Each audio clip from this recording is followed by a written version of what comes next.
तो hello friends, welcome to my YouTube channel. जो हम लोग लाइव क्लास में उस दिन वीडियो देखे थे उसमें आवाज़ फ्रेश नहीं आया था, इसलिए हम यह वीडियो को फिर से दोबारा बनाकर अपलोड करने वाले हैं। तो चलिए हम लोग देख लेते हैं। जो हमारा फर्स्ट टॉपिक था वह टॉपिक था हमारा ह्यूमन ब्लड ग्रुप यानी मानव रक्त समूह क्या होता है। चलिए हम लोग इसको पूरे देख लेते हैं किस तरह से होता है। ह्यूमन ब्लड ग्रुप में क्या क्या होता है चलिए देख लेते हैं। तो ह्यूमन ब्लड ग्रुप में जो होता है, ह्यूमन ब्लड ग्रुप जो मानव रक्त समूह है, ह्यूमन ब्लड ग्रुप एबीओ होता है। जो ह्यूमन ब्लड ग्रुप होता है वह क्या होता है, एबीओ होता है। ह्यूमन ब्लड ग्रुप एबीओ होता है। नोबेल पुरस्कार वैज्ञानिक, जो नोबेल पुरस्कार वैज्ञानिक थे वह कार्ल लैंडस्टीनर, जिनका जन्म जो 1868 से 1943 तक उनका जीवन काल है। यह जीवन काल पूछा जाता है ऑब्जेक्टिव में कि कार्ल लैंडस्टीनर का जन्म काल कितना है, तो 1868 से 1943 ईस्वी तक उन्होंने जीवित रहे। कार्ल लैंडस्टीनर ने सबसे पहले यह बताया कि मनुष्य की लाल रुधिर कोशिका यानी आरबीसी की कोशिकाओं पर दो प्रकार के एंटीजेंस पाए जाते हैं, एंटीजेंस ए और एंटीजेंस बी। जो मनुष्य के लाल रक्त कोशिकाओं पर पाए जाते हैं, दो प्रकार के एंटीजेंस पाए जाते हैं, एंटीजेंस ए और एंटीजेंस बी। यह ऑब्जेक्टिव में पूछा जाता है कि लाल रक्त कोशिकाओं पर कितने प्रकार के एंटीजेंस पाए जाते हैं, तो दो प्रकार के एंटीजेंस ए और एंटीजेंस बी। चलिए आगे देखते हैं। इसके अतिरिक्त ब्लड प्लाज्मा यानी ब्लड प्लाज्मा में दो प्रकार के एंटीबॉडीज पाए जाते हैं। इसमें भी ऑब्जेक्टिव में पूछा जाता है कि जो ब्लड प्लाज्मा में होता है एंटीबॉडीज वह कितने प्रकार के पाया जाता है, तो एंटीबॉडीज दो प्रकार के पाया जाता है, एंटीबॉडीज ए यानी एंटीबॉडीज अल्फा या एंटीबॉडीज बीटा या बी। इसे अल्फा या बीटा द्वारा भी दर्शाया जाता है। इन्हीं एंटीजेंस और एंटीबॉडीज के आधार पर मनुष्य के ब्लड को 4 वर्गों में बांटा गया है। ऑब्जेक्टिव में पूछेगा किसके आधार पर ब्लड ग्रुप को 4 वर्गों में बांटा गया है। ऑप्शन रहेगा एंटीजेंस ए, ऑप्शन रहेगा एंटीजेंस ए, एंटीजेंस बी, उसके बाद रहेगा एंटीबॉडीज ए, एंटीबॉडीज बी, और रहेगा एंटीबॉडीज और एंटीजेंस दोनों। तो इसमें जो ऑप्शन सही होगा एंटीजेंस ए, जो एंटीजेंस और एंटीबॉडीज, इसका ऑप्शन इसका सही हो जाएगा। चलिए आगे देखते हैं। तो जो ब्लड ग्रुप 4 प्रकार के होते हैं वह कौन कौन से होते हैं चलिए हम लोग देख लेते हैं। तो यहाँ ब्लड ग्रुप है और यहाँ एंटीजेंस और यहाँ एंटीबॉडीज है। देखिए ब्लड ग्रुप ए में एंटीजेंस ए होता है और एंटीबॉडीज बीटा या बी होता है, छोटा में बी लिखा जाता है। चलिए और देखते हैं ब्लड ग्रुप बी में। देखिए ब्लड ग्रुप बी में एंटीजेंस बी है और एंटीजेंस ए या अल्फा है। देखिए ब्लड ग्रुप ए बी में देखिए यहाँ एंटीजेंस ए बी है और जो यहाँ एंटीबॉडीज है वह एब्सेंट है, यहाँ एंटीबॉडीज नहीं होता है ए बी में। चलिए देखते हैं आगे। ब्लड ग्रुप जो ओ है हमारा, इसमें एंटीजेंस एब्सेंट रहता है और इसमें ए या बी या ए या बी या अल्फा या बीटा जो होता है हमारा एंटीबॉडीज जो होता है प्रेजेंट होता है। चलिए आगे देख लेते हैं हम। तो अगला हमारा देखिए यहाँ आगे है नोट में जो कुछ लिखे हैं, जो नोट है उसमें कुछ देखिए यहाँ। Blood group A B is the universal receiver यानी सर्वग्राही, when blood group O is the universal donor. यानी जो ब्लड ग्रुप ए बी होता है वह सर्वग्राही ने जो हर ब्लड ग्रुप से वह जो ब्लड ले सकता है, और O is the universal donor जो सबको दान कर सकता है। ब्लड ग्रुप वो है सबको जो है ब्लड दान कर सकता है। चलिए आगे देखते हैं। संलग्नता और विनिमय, लिंकेज एंड क्रॉसिंग ओवर। यह टॉपिक बहुत ही इम्पोर्टेंट है क्योंकि इससे क्वेश्चन पूछा जाता है, जो होता है सब्जेक्टिव में पूछा जाता है। तो चलिए देख लेते हैं संलग्नता और विनिमय क्या होता है। एक ही क्रोमोसोम पर उपस्थित वे जीन या एलील जो अर्धसूत्री विभाजन के समय एक दूसरे से बिना पृथक हुए उसी स्थिति में पीढ़ी दर पीढ़ी स्थानांतरित होते रहते हैं, एक दूसरे से संलग्न होते रहते हैं। ऐसी घटनाओं को संलग्नता कहते हैं। जो यह घटना होता है हम लोग उसे संलग्नता कहते हैं। आगे देखिए, यह क्रोमोसोम में उपस्थित सभी जीन, जो क्रोमोसोम होता है उसमें उपस्थित सभी जीन सामान्यतः रेखीय क्रम में स्थित रहते हैं एवं संलग्न रहते हैं। संलग्न जीनों का पुनर्योजन जो कॉम्बिनेंट होता है वह जिस प्रकार से होता है उसे हम लोग क्रॉसिंग ओवर विनिमय कहते हैं। जो होता है पुनर्योगज उसे ही हम लोग क्या क्रॉसिंग ओवर विनिमय कहते हैं। चलिए आगे हमारा जो टॉपिक है देख लेते हैं। आगे हमारा टॉपिक है लिंग निर्धारण यानी सेक्स डिटर्मिनेशन। जो हमारा टॉपिक है उसे चलिए हम लोग देख लेते हैं। जो हमारा लिंग निर्धारण है उसे चलिए देख लेते हैं। तो लिंग निर्धारण यानी सेक्स डिटर्मिनेशन जो टॉपिक है इसको हम लोग चलिए देखते हैं। तो चलिए लिंग निर्धारण देख लेते हैं। देखिए यहाँ सेक्सुअल रिप्रोडक्शन में मेल गैमेट और फीमेल गैमेट, जो मेल गैमेट होता है जो हमारा स्पर्म होता है और फीमेल गैमेट जो होता है ओवम होता है के संयोजन। मेल गैमेट क्या होता है स्पर्म और फीमेल गैमेट ओवम से जाइगोट बनता है। जो दोनों आपस में जब संयोजित होते हैं तो जाइगोट होता है। यह विकसित होकर अपने जनकों यानी पेरेंट्स जैसा मेल या फीमेल जीव बन जाता है। जो वह जाइगोट बनता है वह विकसित होकर अपने जो पेरेंट्स की तरह मेल या फीमेल जीव बन जाता है। ये सारी घटनाएं क्रोमोसोम पर निर्भर करता है। जो यह घटना होता है वह किस पर निर्भर करता है, क्रोमोसोम पर निर्भर करता है। मेल में XY क्रोमोसोम पाया जाता है जिसकी संख्या 46 होती है। जो 44 क्रोमोसोम समान गुण वाले होता है, जिसमें जो मेल या फीमेल में होता है जो 44 गुणसूत्र होता है वह समान होता है यानी क्रोमोसोम समान होता है और मेल या फीमेल में पाए जाते हैं। जो 44 क्रोमोसोम होता है वह समान होता है जो मेल या फीमेल में पाया जाता है। जबकि XY या XX सेक्सुअल क्रोमोसोम होते हैं जो मेल या फीमेल लिंग निर्धारण करते हैं। जो मेल या फीमेल का लिंग निर्धारण करते हैं। यहाँ देखिए हम जो यहाँ डायग्राम के माध्यम से जो बताए हैं, यहाँ देखिए यहाँ जो सेक्सुअल क्रोमोसोम होता है उसके बात करते हैं हम लोग। ह्यूमन में 23 पेयर यानी 46 क्रोमोसोम होता है, ठीक है। मेल में होता है जो 22 + Y 23 मेल में, और फीमेल में 22 + X तो क्या हुआ 23 हुआ। यहाँ पूरा मिलाकर 46 और यहाँ जो 22 और 22 44 हुआ और एक X और Y XY हुआ तो यह बॉय जो जन्म लेगा वह बॉय लेगा। और आगे देखिए यहाँ जो है मेल में जो 22 + X अगर क्रोमोसोम जाएगा तो यह 23 हुआ और फीमेल में 22 + X 23 तो यहाँ देखिए 46 यहाँ हुआ और यहाँ 22 और 22 44 तो यहाँ X और यहाँ X 2X तो यहाँ 2 X हो गया। तो यह गर्ल जैसे मेल में होता है तो XY क्रोमोसोम होता है और फीमेल में केवल XX क्रोमोसोम होता है। इससे यह गुणसूत्र के जो क्रोमोसोम है इसी के आधार पर जो बच्चा का निर्माण होता है कि वह मेल हो या फीमेल है। चलिए आगे देख लेते हैं हम लोग। यहाँ जो तीर का निशान दिया गया है जो यहाँ देख लीजिए।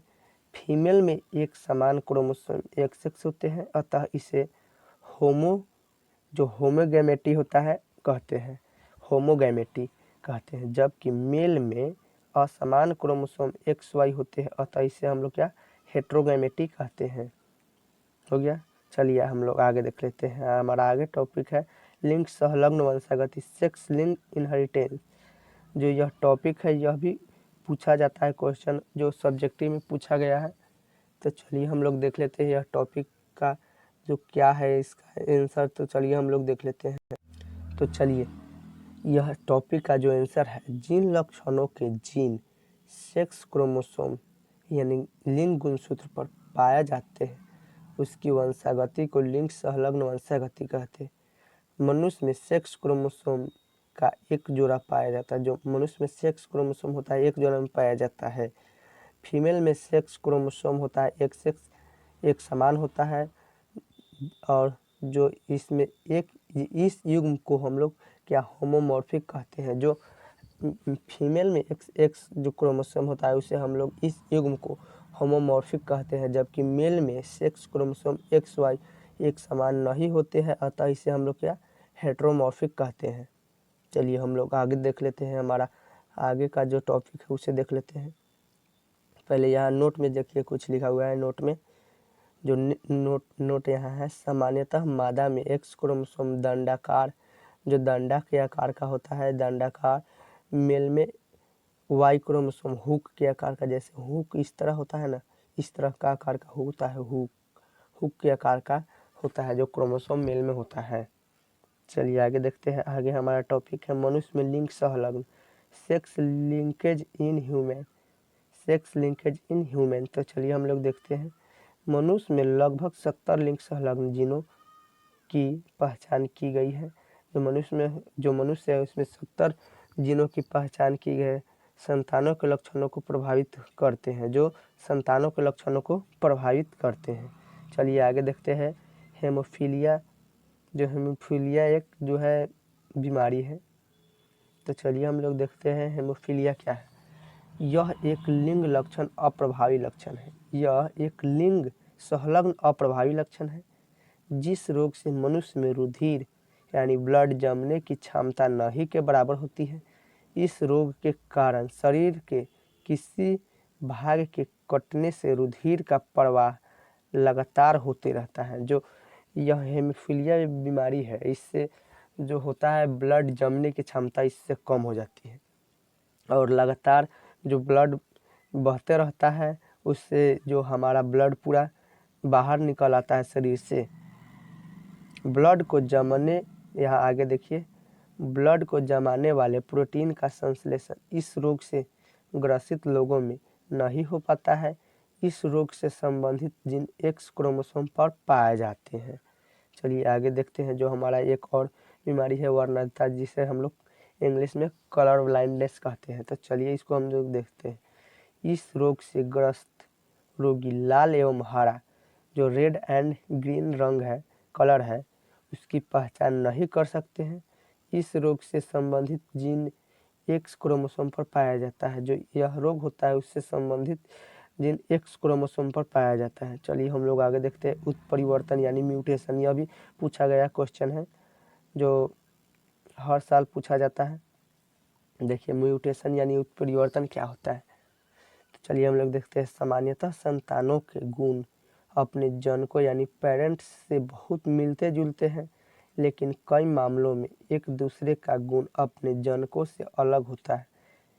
इन भिन्नताओं को आनुवंशिक भिन्नता कहते हैं। आनुवंशिक परिवर्तन अस्थायी होते हैं एवं एक पीढ़ी से अगली पीढ़ी में जो स्थानांतरित होता है, एक पीढ़ी से अगली पीढ़ी में स्थानांतरित होता है। अतः उत्परिवर्तन किसी भी जीव में अचानक होने वाले असतत भिन्नताओं है जो वंशागत होता है। यह असतत भिन्नता है जो वंशागत होता है। चलिए अब हम लोग देखते हैं टाइप्स ऑफ म्यूटेशन। जो म्यूटेशन कई प्रकार के होते हैं हम लोग देख लेते हैं यहाँ। तो म्यूटेशन देख लेते हैं यहाँ। म्यूटेशन जो 4 प्रकार के होता है यहाँ। बृहद उत्परिवर्तन यानी लार्ज म्यूटेशन, सूक्ष्म उत्परिवर्तन यानी स्मॉल म्यूटेशन, और तीसरा है अग्र उत्परिवर्तन फॉरवर्ड म्यूटेशन, एंड चौथा है प्रतिलोम उत्परिवर्तन रिजर्व म्यूटेशन। तो चलिए हम लोग देख लेते हैं आगे। जो हमारा यहाँ उत्परिवर्तन है, उत्परिवर्तन को जो भागों में, कितने भागों में बांटा गया है इसको देख लेते हैं हम लोग। तो यहाँ उत्परिवर्तन ये म्यूटेशन है। जो उत्परिवर्तन यहाँ 2 भागों में बांटा हुआ है। गुण उत्परिवर्तन यानी क्रोमोसोम म्यूटेशन, और यहाँ जीन उत्परिवर्तन यानी जीन म्यूटेशन के रूप में बांटा गया है। यहाँ देखिए जो गुण उत्परिवर्तन यानी क्रोमोसोम म्यूटेशन है वह भी 2 प्रकार के, मतलब 2 भागों में बांटा गया है। एक में गुणसूत्र की संख्या में परिवर्तन और दूसरा है गुणसूत्र की संरचना में परिवर्तन। जो हम लोग का यहाँ गुणसूत्र की संख्या में परिवर्तन है उससे देखिए, उससे भी अब 2 भागों में बांटा गया है। यहाँ यूप्लॉइडी और एन्यूप्लॉइडी के रूप में बांटा गया है, और यहाँ जो गुणसूत्र की संरचना में परिवर्तन है इसे क्रोमोसोम विपथन के रूप में बांटा गया है। यहाँ देखिए क्रोमोसोम के, यहाँ है क्रोमोसोम विपथन के रूप में बांटा गया है। तो चलिए हम आगे देख लेते हैं गुणसूत्रीय उत्परिवर्तन क्या होता है। क्रोमोसोमल म्यूटेशन यहाँ हमारा टॉपिक है। तो यह टॉपिक क्या है इसको चलिए देखते हैं। यह जो टॉपिक है क्रोमोसोम की संख्या एक एवं संरचना में होने वाले परिवर्तन को क्रोमोसोमल म्यूटेशन यानी गुणसूत्रीय उत्परिवर्तन। जो क्रोमोसोम की संख्या में गड़बड़ी होती है, क्रोमोसोम की संख्या में जो परिवर्तन होता है उसे हम लोग क्या क्रोमोसोमल म्यूटेशन यानी गुणसूत्रीय उत्परिवर्तन कहते हैं। चलिए हम आगे देखते हैं। आगे हमारा है यहाँ है क्रोमोसोम की संख्या में परिवर्तन। यहाँ हमारा गुणसूत्रीय उत्परिवर्तन यानी क्रोमोसोमल म्यूटेशन खत्म हो गया। आगे देखते हैं। आगे हमारा है क्रोमोसोम की संख्या में परिवर्तन, यहाँ चेंज इन क्रोमोसोम नंबर। तो चलिए हम लोग देख लेते हैं इसे। यह टॉपिक बहुत ही महत्वपूर्ण है। इस चैप्टर में हर क्वेश्चन बहुत ही महत्वपूर्ण रहता है क्योंकि यह हर साल पूछा जाता है इस चैप्टर से। चलिए देखते हैं। किसी भी जीव में क्रोमोसोम की संख्या निश्चित होती है। जो कोई भी जीव होता है उसमें क्रोमोसोम की संख्या निश्चित होती है और ये युग्म यानी जोड़े के रूप में रहते हैं। जैसे मनुष्य में 2n46 के रूप में, मकई में 2n20 और मटर में 2n14 आदि। इन जीवों में क्रोमोसोम की संख्या डिप्लॉयड होती है। जो यह जीव होती है उनमें क्रोमोसोम की संख्या डिप्लॉयड होती है। ठीक है। युग्मों के निर्माण होने के समय अर्धसूत्री विभाजन से ये अगुणित अवस्था में यानी हैप्लॉयड अवस्था में रहते हैं। चलिए आगे देख लेते हैं। हमारा आगे जो होता है हैप्लॉयड अवस्था में आ जाते हैं। ठीक है। और दो युग्म मेल एंड फीमेल के सहलग्न से पुनः द्विगुणित यानी डिप्लॉयड अवस्था को कायम हो जाती है। तो चलिए दोस्तों, यह हमारा टॉपिक आज का समाप्त होता हुआ। अगर मेरे चैनल पर नए हैं तो मेरे चैनल को सब्सक्राइब करें और साथ में बेल आइकन को दबाना ना भूलें ताकि जो भी वीडियो हम अपलोड करें सबसे पहले आप तक पहुंचे। अगर आप लोग रोज़ क्विज चाहते हैं तो मेरे टेलीग्राम चैनल को जो है ज्वाइन कीजिए। टेलीग्राम चैनल का लिंक नीचे डिस्क्रिप्शन में दिया गया है और फेसबुक पेज का भी जो है हमारा टेलीग्राम और फेसबुक पेज का भी डिस्क्रिप्शन में नीचे लिंक दिया गया है। तो चलिए आज का जो वीडियो हमारा समाप्त हुआ। अब अगला टॉपिक हम दूसरे वीडियो में लेकर के आएंगे। तो चलिए।